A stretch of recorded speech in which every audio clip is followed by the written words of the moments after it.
국민의힘도요, 각하의 힘을 싣고 나섰습니다. 여당 의원들 목소리 들어보겠습니다. 보수의 성지 이쿠미 역에서부터 박정희 정신으로 재무장하여 우리 다 함께 탄핵 각하 열차를 힘차게 출발시킵시다, 여러분! 대통령 석방으로 동남풍이 불고 있습니다. 봄이 왔습니다. 탄핵이 각하되는 봄이 올 것입니다. 네, 한국사 강사 전한길 씨 또한 내용이 지금 바뀌었기 때문에 탄핵 소추 사유가 바뀌었기 때문에 각하돼야 한다 목소리를 높였는데요. 직접 들어보시죠. 전체 80%에 해당되는 바로 그 내란죄를 빼고 심판하겠다는 것은 그 자체가 바로 구성 요건에 안 돼가지고 각하가 돼야 된다고 결정돼 있다고 합니다, 여러분. A라는 사람이 사람을 죽였어. 살인죄 아닙니까? 약을 먹였느냐? 쓰러뜨려서 죽였느냐? 여러분, 방법은 다르지만 중요한 거는 뭐죠? 죽인 게 중요하지 않습니까?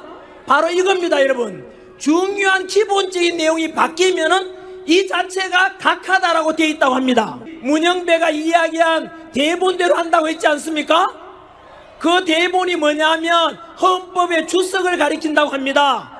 지금까지 모든 헌법 심판은 그 주석을 따라왔는데 그것을 찾았답니다. 자, 지금 최근 들어서 이제 각하에 대한 논의가 좀 시작된 것 같습니다. 기각보다는 각하의 무게를 좀 싣는 그런 분위기인 것 같은데 장은주 변호사님은 어떻습니까? 일단 뭐 여권 일각에서는 대통령의 탄핵에 대해서 기각보다는 각하를 주장하는 목소리가 요새 좀 더 많아지는 것 같습니다. 사실 이것을 두고는 여러 가지 해석이 갈리는 것 같아요. 그러니까 결국 각하라는 것은 본안 심리를 하지 않는다라는 그렇죠. 의미이거든요. 그렇다면 결국 윤석열 대통령의 12상 비상계엄 선포와 관련된 부분을 탄핵에서 본안 심사를 하게 된다라고 한다면 사실상 기각될 가능성이 없다라는 거를 국민의힘도 알고 있는 것 아닌가. 저는 그런 분석도 가능해 보입니다. 그렇기 때문에 자꾸만 절차적 흠결 이 부분에 집중하고 있지 않느냐라는 분석도 가능해 보이는데요.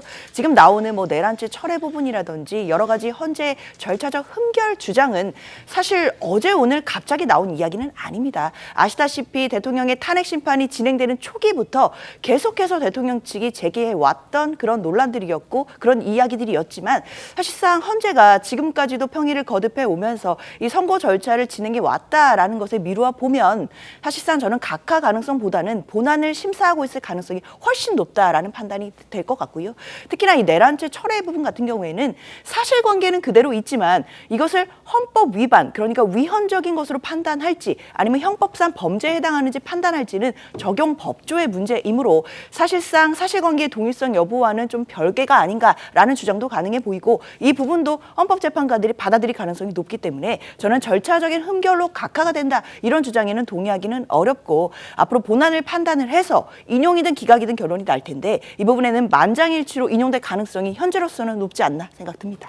그러니까 절차적 흠결로 각하하기 어려운 게 내란죄 철회 부분은 초반부터 헌재 심판 초반부터 나왔었는데 아직까지 평일을 계속하는 건 이미 그 논란은 해소가 됐기 때문에 평일을 하고 있는 것이다 이런 주장 같거든요. 사실 근데 그렇지는 않습니다. 왜냐하면은 심리를 다 하고 나서 나는 이런 결론이다라는 걸 그때서야 밝히거든요. 근데 과거 판례를 보면은 이게 요건이 안 맞기 때문에 중단하고서 각하한다 이런 경우는 오히려 거의 없었어요. 왜냐하면 이제 사례를 한번 들어볼까요? 예전에 노무현 대통령이 국민투표를 통해서 재신임을 묻겠다라고 했던 게 헌법소원으로 다투어졌던 사건이 있었는데 결론적으로 각하났어요.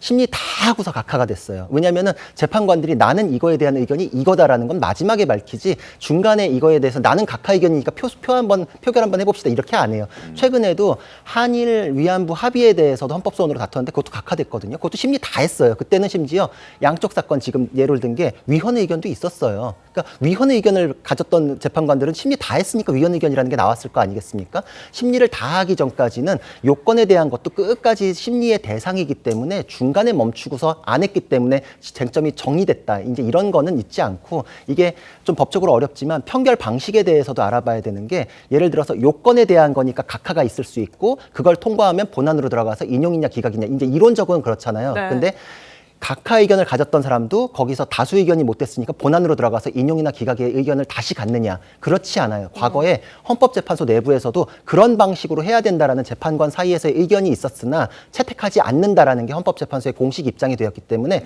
각하 의견을 가진 사람은 각하 의견이 다수 의견이 되지 않았다 그래도 인용과 기각에 대해서 새로운 의견을 갖지 않습니다. 그냥 나는 끝까지 각하예요. 네. 그렇기 때문에 예를 들어서 5명이 인용이고 2명이 각하고 1명이 기각이다. 그래도 기각이 되고 5명이 인용이고 3명이 각하다. 기각 의견이 없잖아요. 이 경우에도 기각이 돼요. 왜냐? 각하는 다수가 됐을 때 5명 이상일 때 각하가 돼요. 근데 네. 5명 이상이 안 됐잖아요. 그럼 본안으로 통과해서 들어가요. 근데 각하 의견을 가졌던 사람이 의견을 안 바꾼다 그랬잖아요. 그 표는 빠져나가요. 그러면은 인용에 필요한 6표가 안 되잖아요. 6표가 안 되면 무조건 다 그냥 기각인 거예요. 그러니까 예. 각하를 주장하는 건 각하가 됐으면 좋겠다는 것도 있지만 결국은 기각을 이끌어내기 위한 노림수도 있는 것이다. 이렇게 볼 수 있습니다. 기각의 논리까지는 미치지 못하지만 각하 주장을 끝까지 고수함으로써 기각을 도출시킬 수도 그럴 수 있다. 있다. 이런 얘기도 내부에서 나올 수 있다는 그렇죠. 지금 그런 전망해 주신 것 같습니다. 네.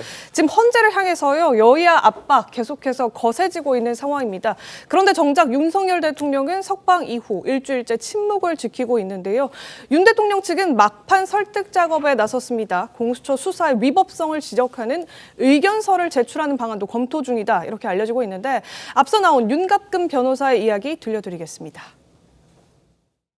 공수처의 대통령 수사는 불법에 불법을 더하고 거짓에 거짓을 쌓아올린 위법 수사의 바벨탑임이 입증되었습니다.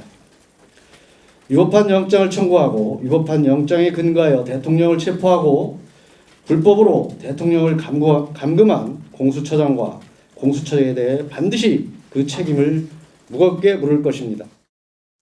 네, 윤석열 대통령의 구속을 취소한 재판부가 공수처의 수사 과정에 의문을 제기한 것을 놓고 지적을 한 겁니다. 헌재에 제출된 검찰과 공수처 수사 자료들의 증거 능력을 다시 한번 따져봐야 한다는 의견들이 많다. 서울중앙지법에서 수사 과정의 적법성에 의문의 여지가 있다. 이런 판결을 내렸기 때문에 내란죄의 수사권이 없는 검찰과 공수처에서 조사받은 그 증거에 대한 능력이 헌재에서 인정받을 수가 있겠느냐. 이런 의견서를 냈다는 겁니다. 이 의견서 정은혜 대변인 헌재에 좀 영향을 미칠 수 있을 거라고 보십니까? 네, 저는 뭐 그렇게 큰 영향은 없을 거라고 보여지는데 지금 저는 국민의힘 측에서 자꾸 각하를 얘기를 하는 것이 너무나 지금 본인들이 불리한 상황을 앞두고 각하를 주장하고 있는 것이 아닌가라는 생각이 듭니다. 지금 어떠한 그 과정상에 우리가 절차를 얘기를 하고는 있지만 실제로 12.3 계엄이라는 것이 분명히 있었고 그리고 윤석열 대통령의 위반적인 행위가 있었기 때문에 물론 과거에 두 전직 대통령들도 위반 사례는 있었죠. 하지만 저는 그것이 얼마나 중대성이 있는가 여부를 따져봐야 할 것 같습니다. 그런 측면에서 봤을 때 지금 윤석열 대통령은 헌법소 의지가 전혀 없는 대통령이라고 저는 보여지고요. 그렇기 때문에 헌법과 법률을 위반한 이런 사항에 대해서는 저는 철저하게 심사가 이루어져야 한다고 보여집니다. 그리고 또 한 가지 말씀을 드리고 싶은 게 결과를 보고 우리가 얘기를 하겠지만 그 과정상에 있어서도 문제들도 많이 있었다. 그러니까 윤석열 대통령이 계엄을 하면서의 그 과정상에서 무슨 뭐 몇 시간짜리 계엄이었다, 뭐 하루 만에 계엄이었다, 뭐 이런 얘기들을 하고는 있지만 이런 선례를 우리가 남겨놓게 되면 만약에 다음에 뭐 100년 뒤에, 200년 뒤에 대한민국의 대통령이 있다고 봤을 때 어떠한 본인의 그런 사항에 있어서 뭐 계엄을 또 선포해도 되는 겁니까? 저는 굉장히 위험한 생각이라고 생각을 하고요. 이번에는 저는 반드시 인용이 되어야 한다라고 주장을 하고 있습니다. 알겠습니다. 정은혜 전원의 개인적 의견 들었습니다.